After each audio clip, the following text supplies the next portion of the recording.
الحمد لله الحمد لله حمدا كثيرا طيبا مباركا فيه والصلاة والسلام على رسوله الأمين وعلى آله وأصحابه أجمعين. أعوذ بالله من الشيطان الرجيم. بسم الله الرحمن الرحيم. ومن آياته أن خلق لكم من أنفسكم أزواجا لتسكنوا إليها وجعل بينكم مودة ورحمة إن في ذلك لآيات لقوم يتفكرون. ബഹുമാന്യ സഹോദരന്മാരെ, ഉസ്താദുമാരെ, പ്രപഞ്ചനാഥന്റെ നിയമനിർദ്ദേശങ്ങൾ സൂക്ഷിക്കണേ എന്ന് ആമുഖമായി ഉണർത്തുകയാണ്, ഉപദേശിക്കുകയാണ്. നമ്മളെല്ലാവരും മനസ്സിലാക്കിയതുപോലെ മുണ്ടേരി തമ്പുരാട്ടിക്കല്ല് സ്വദേശി കിഴക്കേതൊടി മൻസൂറിന്റെയും നസീറയുടെയും മകൻ ഷബീറും കപ്പൂർ സിറ്റി സ്വദേശിയായ ഉസംബിയത്ത് സുലൈമാന്റെയും സാറയുടെയും മകൾ സുഫൈറത്തും തമ്മിൽ സ്വർണ്ണാഭരണം മഹർ നിശ്ചയിച്ചുകൊണ്ടുള്ള ഈ നിക്കാഹിന് സാക്ഷികളാകാൻ വേണ്ടിയും വധൂവരന്മാർക്ക് വേണ്ടി പ്രാർത്ഥിക്കാനുമാണ് നമ്മൾ ഇവിടെ ഒരുമിച്ച് കൂടിയിട്ടുള്ളത്. ഇസ്ലാമിൽ അതിമഹത്വമേറിയിട്ടുള്ള ഒരു കർമ്മമാണ് വിവാഹം എന്നുള്ളത്. റസൂലുള്ളാഹി സ്വല്ലല്ലാഹു അലൈഹി വസല്ലമ പരിചയപ്പെടുത്തിയത് ഒരാൾ വിവാഹിതരാകുന്നതോടുകൂടി മതത്തിന്റെ പകുതി ഭാഗം അവൻ സംരക്ഷിച്ചു എന്ന് റസൂലുള്ളാഹി സ്വല്ലല്ലാഹു അലൈഹി വസല്ലമ പറയണമെങ്കിൽ നിക്കാഹിന് ഇസ്ലാം നൽകുന്ന സ്ഥാനമാണ് അത് വിളിച്ചോതുന്നത്.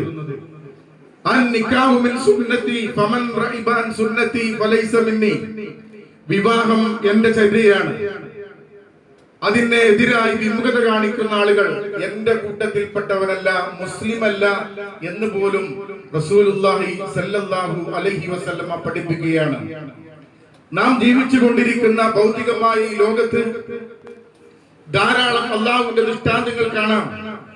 ഭൂമിയും ചന്ദ്രനും ഗ്രഹങ്ങളും നക്ഷത്രങ്ങളും പുഴകളും ആറുകളും ഒക്കെ അള്ളാഹുവിന്റെ ദൃഷ്ടാന്തമാണ്.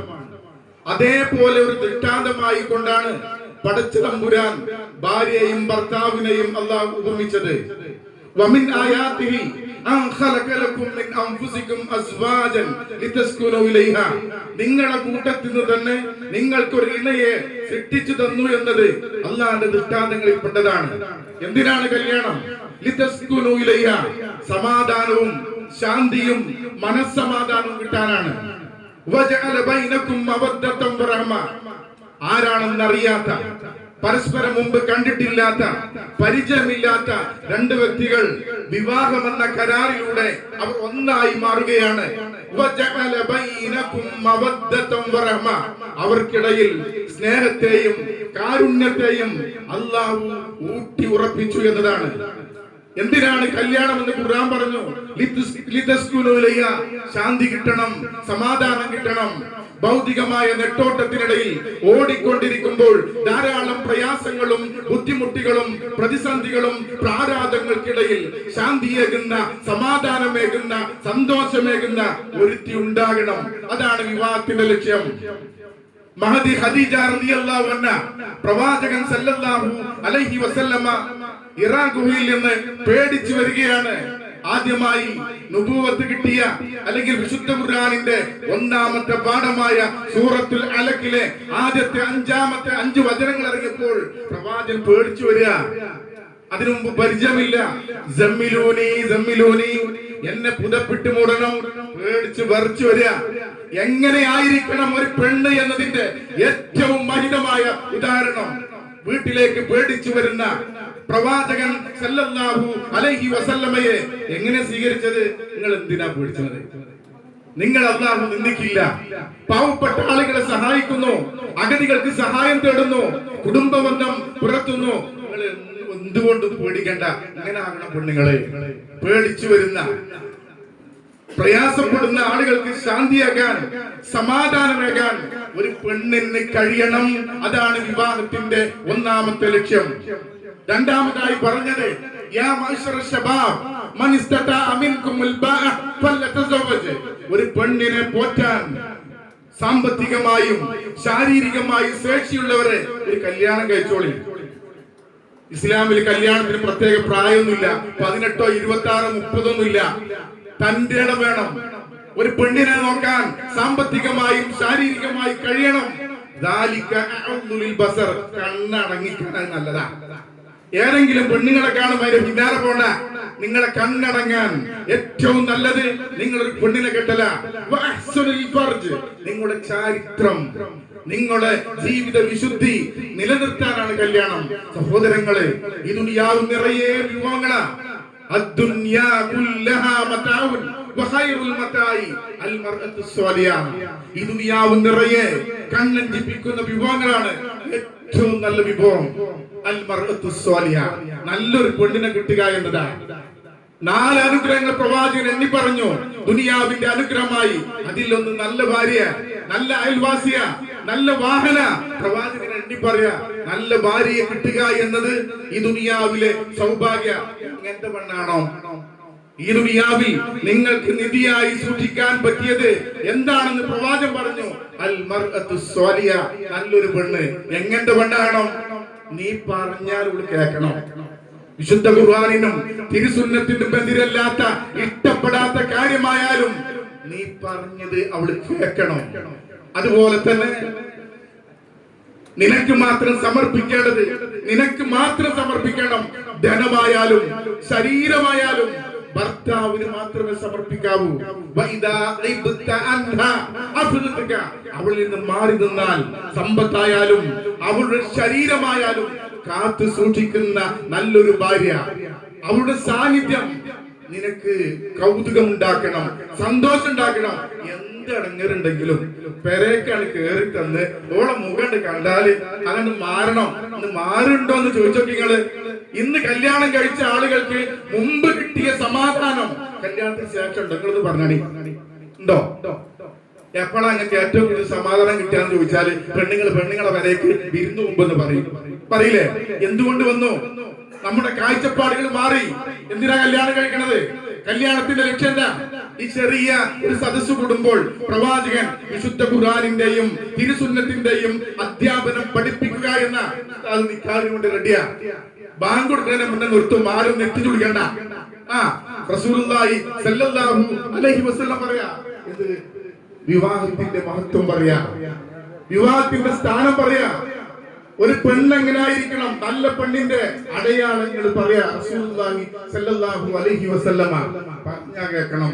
അതുപോലെ ഒരാൾ വന്ന് പറഞ്ഞു, അള്ളാന്റെ പ്രവാചകരെ, എന്തൊക്കെയാണ് എന്റെ ഭാര്യയോടുള്ള കടമകൾ? ഞാൻ നീട്ടിപ്പറച്ചൊന്നും പറഞ്ഞില്ല, എല്ലാവർക്കും അറിയാം. എന്താണ് കടമകൾ എന്ന് ചോദിക്കുക. അവർ പറഞ്ഞു, നീ ഭക്ഷണം കഴിക്കുന്നുണ്ടോ? അവളെ ഭക്ഷണം കഴിപ്പിക്കണം. നീ വസ്ത്രം ധരിക്കുന്നുണ്ടോ? അവളെ വസ്ത്രം ധരിപ്പിക്കണം. മോശമായി ചിത്രീകരിക്കരുത്. 4 ആള് കൂടുന്ന സദസ്സിൽ വെച്ച് ഒലുമ്പരുത്.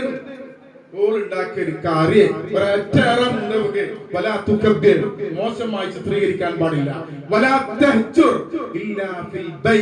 നിന്റെ വീട്ടിൽ വെച്ചല്ലാതെ അവളുമായി പിണങ്ങി നിൽക്കാൻ പാടില്ലെന്ന അടിക്കേണ്ട ഒരു സാഹചര്യം ഉണ്ടെങ്കിൽ പോലും മുഖത്തടിക്കാൻ പാടില്ല. അനിവാര്യ ഘട്ടത്തിൽ വിശുദ്ധ ഖുർആൻ അനുവദിച്ചത്, പക്ഷേ ശ്രദ്ധിക്കണമെന്നാണ്. അതുപോലെ ഭർത്താവിനോടും ബാധ്യതയുണ്ട്, ഭാര്യയോടും ബാധ്യതയുണ്ട്. ഏറ്റവും നല്ല ഭാര്യ ആരാ? ഞാൻ പറഞ്ഞല്ലോ, ഭർത്താവിനെ അനുസരിക്കണം. ഭർത്താവിന്റെ സാഹചര്യം അനുസരിച്ചുകൊണ്ട് പെരുമാറാൻ കഴിയണം. നമ്മളിങ്ങനെ പൈങ്കിളി സാഹിത്യങ്ങൾ വായിച്ചുമായിരുന്നല്ല. ഷബീറിനോടും അതുപോലെ തന്നെ ഇവിടെ വിവാഹത്തിൽ പങ്കെടുക്കുന്ന വധുവായിട്ടുള്ള സുഫൈറത്തിനോട് പറയാനുള്ളത്, പൈങ്കിളി സാഹിത്യങ്ങളിലും നോവലുകളിലും കഥകളിലും സീരിയലിലും കാണാനല്ല ജീവിതം. പരുക്കൻ യാഥാർത്ഥ്യങ്ങൾ ഉണ്ടാവും. അതിലേക്ക് ഇറങ്ങുമ്പോൾ രണ്ടാൾക്ക് 2 സ്വഭാവം. ഒരാൾക്ക് ഫാന് വേണം, ഒരാൾക്ക് ഫാന് വേണ്ട.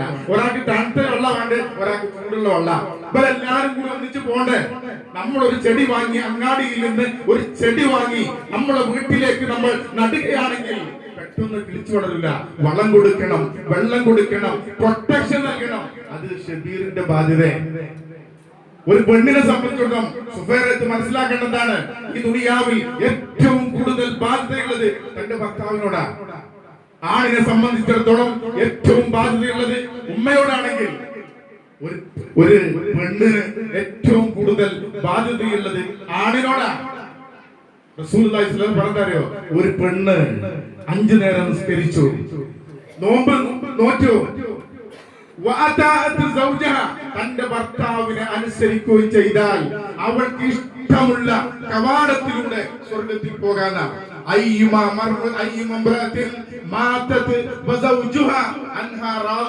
തന്റെ ഭർത്താവിന്റെ സംതൃപ്തിയോടുകൂടി മരണപ്പെട്ടു പോകാൻ കഴിയുമെങ്കിൽ അവൾ ഏത് സ്വർഗത്തിന്റെ ഏത് കവാടത്തിലൂടെയും സ്വർഗത്തിൽ പ്രവേശിക്കാൻ കഴിയും.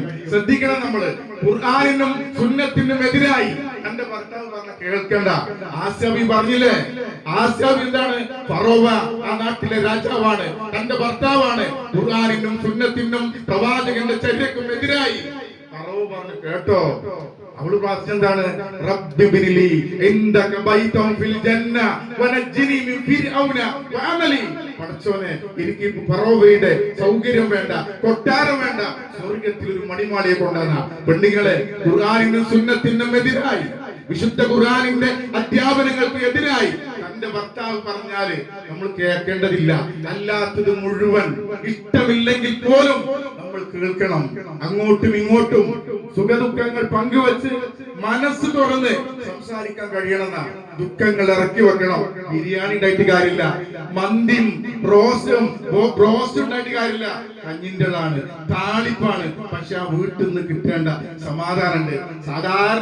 സാധാരണ വീട്ടിൽ നേരത്തെ പോയ ആള് കല്യാണം കഴിഞ്ഞിട്ട് പോണില്ല, മണലിൽ ഇങ്ങനെ മറന്നു കിടന്ന് മേപ്പിട്ട് നോക്കുക, അങ്ങോട്ട് പോയിട്ട് ഓളെ മുണ്ടല്ല കാണാനുള്ളത്. ഇങ്ങനെ പറയരുത്. പൂമുഖവാതിക്കൽ കാത്തിരിക്കുന്ന മന്ദഹാസത്തോടു കൂടി പുഞ്ചിരിയോട് കൂടി കാത്തിരിക്കുന്ന ഒരു ഭാര്യ ഉണ്ടെങ്കിൽ എങ്ങോട്ട് തെറ്റിപ്പോകൂല. ശ്രദ്ധിക്കണം. ഞാൻ നീട്ടിപ്പറക്കി പറയുന്നില്ല. ഒരു ഭർത്താവിന്റെ ഭാര്യ എന്ന് കിട്ടേണ്ടത് ഒന്ന് സ്നേഹമാണ്. രണ്ടാമത് കിട്ടേണ്ടത് കെയറാണ്. ഭർത്താവ് കെയർ ചെയ്യണം, സംരക്ഷിക്കണം. മൂന്നാമതായി അവളുടെ വികാര ശമനം അവനിലൂടെ മാത്രം പരിഹരിക്കേണ്ടതുണ്ട്. തിരിച്ചുണ്ട്. ഒരു ഭാര്യ ശ്രദ്ധിക്കേണ്ടത് എന്താ അറിയോ? തന്നെ സ്നേഹിക്കണം, തന്റെ ഭർത്താവിനെ സ്നേഹിക്കണം. രണ്ടാമത് ചെയ്യേണ്ടത് സപ്പോർട്ട്. ഭർത്താവ് ചെയ്യുന്ന നല്ല കാര്യത്തിന് സപ്പോർട്ടായി ഭാര്യ കൂടെ ഉണ്ടാകണം. മൂന്നാമതായി ലൈംഗികമായ കാര്യങ്ങൾ ഹലാലല്ലാത്ത മാർഗത്തിലേക്ക് തെറ്റിപ്പോകുന്ന അവസ്ഥ ഉണ്ടാവാടില്ല. എല്ലാ പ്രവാചകൻ സല്ലല്ലാഹു അലൈഹി വസല്ലം പഠിപ്പിച്ചിട്ടുണ്ട്. അതുകൊണ്ട് സഹോദരങ്ങളെ, എനിക്ക് പറയാനുള്ളത്, നമുക്കിവിടെ ചെയ്യാൻ എന്താണ്? ഇവിടെ കൂടിയ മുഴുവൻ ആളുകൾക്കും ഇവർക്ക് രണ്ടുപേർക്കും വേണ്ടി പ്രാർത്ഥിക്കുക. കാരണം ചെറിയൊരു വാക്ക്, എന്റെ മകളെ നിനക്ക് ഈ മഹർ നിശ്ചയിച്ചുകൊണ്ട് വിവാഹം ചെയ്തു തന്നു എന്ന് വലിയ പറയുകയും അതുപോലെ വരനെ ഏറ്റു പറയുകയും 2 സാക്ഷികൾ ഉണ്ടായാൽ ഇസ്ലാമില് വിവാഹം പരിപൂർണമായി. 2 വാക്ക്, ആ വാക്കിനെ കുറിച്ച് ഖുർആൻ പറഞ്ഞ കാര്യങ്ങള് മീസാക്കൻ വലിയ കെട്ടുറപ്പുള്ള. നാളെ പരലോകത്ത് കൂടി സ്വർഗത്തിൽ ഒന്നിച്ചു കഴിയാൻ. കല്യാണം കഴിച്ച പെണ്ണുങ്ങളോട് ഞാൻ ചോദിക്കട്ടെ, ആണുങ്ങളോട് ചോദിക്കട്ടെ, നിങ്ങളെ പെണ്ണുങ്ങൾ എന്നെ നാളെ സ്വർഗത്തിൽ വേണം നിങ്ങൾക്ക് ആഗ്രഹം ഉണ്ടോ? നിങ്ങളെ പുതിയാപ്പിള എന്നെ വേണം നിങ്ങൾക്ക് ആഗ്രഹം ഉണ്ടോ? നിങ്ങൾ ആലോചിച്ച് നോക്കി. എല്ലാവർക്കും ഒന്നിച്ച് കഴിയാൻ. മുമ്പ് അദ്രമാക്കെ പറഞ്ഞ തരങ്ങള് എല്ലാവരും സ്വർഗത്തിലാണെന്ന് പറഞ്ഞപ്പോ പറഞ്ഞ്, എന്താണ് ഈ മൈമൂനാന്റെ മൂത്ത കാണുന്ന സ്വർഗത്തിക്കാണെങ്കിൽ അദ്രമാൻ അങ്ങോട്ട് ഇല്ലാന്ന് പറഞ്ഞു. അങ്ങനെയാണോ? എന്താണത്? ഇവിടെ നരകം അവിടെ നരകമാണോ? അപ്പൊ നമ്മൾ ആലോചിക്കണം. ഇനി എനിക്ക് സമൂഹത്തോട് പറയാനുള്ളത്, മതപരമായിട്ടുള്ള ഒരു കാര്യത്തിൽ സംതൃപ്തി ഉണ്ടെങ്കിൽ നിങ്ങൾ കല്യാണം കഴിച്ചു കൊടുക്കണം എന്നാണ്. ഇല്ലെങ്കിൽ നാട്ടിൽ ഫസാദ് ഉണ്ടാവുന്ന. ഫസാദുൻ അരീറുന തുൻകഉൽ മർഅതു ലി40. 4 കാര്യം നോക്കി നാട്ടിലൊക്കെ കല്യാണം നടക്കാറുണ്ട്. നമ്മൾ ആൾക്കാർ മനസ്സിലാക്കിയ കാര്യങ്ങൾ 4 കാര്യം നോക്കി കല്യാണം കഴിക്കാന്നാ. ലി മാലിയ ധനം നോക്കി കല്യാണം നടക്കാറുണ്ട്. വലി ജമാലിയ സൗന്ദര്യം നോക്കി നടക്കാറുണ്ട്.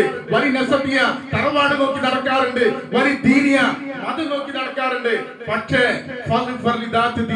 മതമുള്ള ഒരു പെണ്ണിനെ കല്യാണം കഴിച്ച് കുത്തുപാൽ എടുക്കേണ്ടി വന്നാലും എങ്ങനെ നിങ്ങൾ മതമുള്ള സ്വഭാവമുള്ള നിഷ്ഠയുള്ള ഒരു പെണ്ണിനെ നിങ്ങൾ കല്യാണം കഴിച്ചു എന്നതിന്റെ പേരിൽ കുത്തുപാള എടുക്കേണ്ടി വന്നാലും നിങ്ങൾ വിവാഹരംഗത്ത് ശ്രദ്ധിക്കേണ്ടത് മതവും ധർമ്മവും അതുപോലെ ചിട്ടയുമാണ് എന്ന് റസൂലുള്ളാഹി സ്വല്ലല്ലാഹു അലൈഹി വസല്ലം പറയാണ്. 3 കാര്യം നീട്ടിക്കൊണ്ടാൻ പാടില്ല. ആങ്ങളന്റെ കല്യാണം കഴിച്ചട്ടെ, പെരന്റെ പണി തീരട്ടെ, വിസന്റെ പൈസ കൊടുക്കട്ടെ, മറ്റേ മൂത്തോളെ കെട്ടിച്ചന്റെ ഇടപാട് തീരട്ടെ, ഇല്ല. 3 കാര്യം നീട്ടിക്കൊണ്ടുപോകാൻ പാടില്ല. 1 നിസ്കാരം സമയമായി കഴിഞ്ഞാല് പിന്നെ നീട്ടിക്കൊണ്ടാൻ പാടില്ല. മരിച്ചു കഴിഞ്ഞാൽ മയ്യത്ത് ഒരാളൊക്കെ വരട്ടെ, അങ്ങോട്ട് വരട്ടെ, ഇങ്ങോട്ട് വരട്ടെ, കാത്തിക്കാൻ പാടില്ല, പെട്ടെന്ന് എടുക്കണം. 3ാമത് പ്രായപൂർത്തി എത്തിയിട്ടുള്ള വധൂവരന്മാർക്ക് കല്യാണം കഴിച്ചു കൊടുക്കണം. ഞാൻ നിർത്തിയാണ്. പടച്ച തമ്പുരാൻ ഈ ബന്ധം നാളെ പരലോകത്തേക്ക് കൂടി നീങ്ങാവുന്ന രൂപത്തിലാകട്ടെ. ഇന്ന് വളർന്നു വരുന്ന ജനറേഷനോട് എനിക്ക് പറയാനുള്ളത്, വാട്സപ്പിലൂടെ ഫേസ്ബുക്കിലൂടെ ഒരാളെ പരിചയപ്പെട്ടുകൊണ്ട് ഉപ്പയുടെയും ഉമ്മയുടെയും അംഗീകാരമില്ലാതെ വീട്ടിൽ നിങ്ങൾ ഓടിപ്പോയാൽ കല്യാണമാവില്ല. കുടുംബത്തിന്റെ ആശീർവാദത്തോടു കൂടിയാണ് കല്യാണം നടക്കേണ്ടത്. രജിസ്റ്റർ ഓഫീസിൽ പോയാല് കല്യാണത്തിന് റിക്കാർഡ് ഉണ്ടാവും. അല്ലാതെ റിക്കാർഡിൽ ഉണ്ടാവില്ല. 5 കൊല്ലം 10 കൊല്ലം 25 കൊല്ലം പോയാലും ആ ഫേസ്ബുക്കില് വാട്സപ്പില് ഇൻസ്റ്റാഗ്രാമില് പരിചയപ്പെട്ട് ചാടി പോവാൻ നിൽക്കണ്ട. അത് അള്ളാന്റെ അടുത്ത് അനുവദിക്കപ്പെട്ടതല്ല. ഉപ്പയുടെയും ഉമ്മയുടെയും ഇഷ്ടത്തോടെ നാട്ടുകാരുടെ ആശീർവാദത്തോടു കൂടി നടക്കണം. പടച്ച തമ്പുരാൻ ഈ ബന്ധം നിലനിലാക്കുമാറാകട്ടെ. ഇവരുടെ നാടിനും വീടിനും സമൂഹത്തിനും നല്ല മക്കളെ അള്ളാഹു പ്രദാനം ചെയ്യുമാറാകട്ടെ. മാതൃകാ യോഗ്യമായിട്ടുള്ള ഒരു കുടുംബ ജീവിതം നയിക്കാൻ അള്ളാഹു നമുക്ക് എല്ലാവർക്കും തൗഫീഖ് നൽകി അനുഗ്രഹിക്കുമാറാകട്ടെ. വിവാഹം നടന്ന മുഴുവൻ ആളുകൾക്കും വൈവാഹിക ജീവിതത്തിൽ ശാന്തിയും സമാധാനവും സ്വസ്ഥതയും പ്രദാനം ചെയ്യുമാറാകട്ടെ. നാളെ പരലോകത്ത് ജന്നാത്തുൽ ഫിർദൗസിൽ ഇതേ രൂപത്തിൽ ഒരുമിച്ച് കൂടുവാനുള്ള സൗഭാഗ്യം അല്ലാഹു നമുക്കെല്ലാവർക്കും പ്രദാനം ചെയ്യുമാറാകട്ടെ. റബ്ബനാ ഹബ് ലനാ മിൻ അസ്വാജിനാ വസുർരിയാതിനാ ഖുർറത അയുനിൻ വജ്അൽനാ ലിൽ മുത്തഖീന ഇമാമാ. റബ്ബനാ ആതിനാ ഫിദ് ദുനിയാ ഹസന വഫിൽ ആഖിറതി ഹസനതൻ വഖിനാ അദാബന്നാർ. റബ്ബനാ ളലംനാ അൻഫുസനാ വഇൻ ലം തഗ്ഫിർ ലനാ വതർഹംനാ ലനകൂനന്ന മിനൽ ഖാസിരീൻ. റബ്ബനാ തഖബ്ബൽ മിന്നാ ഇന്നക അൻതസ് സമീഉൽ അലീം വതുബ് അലൈനാ إنك أنت التواب الرحيم واغفر لنا يا غافر المذنبين والحمد لله رب العالمين.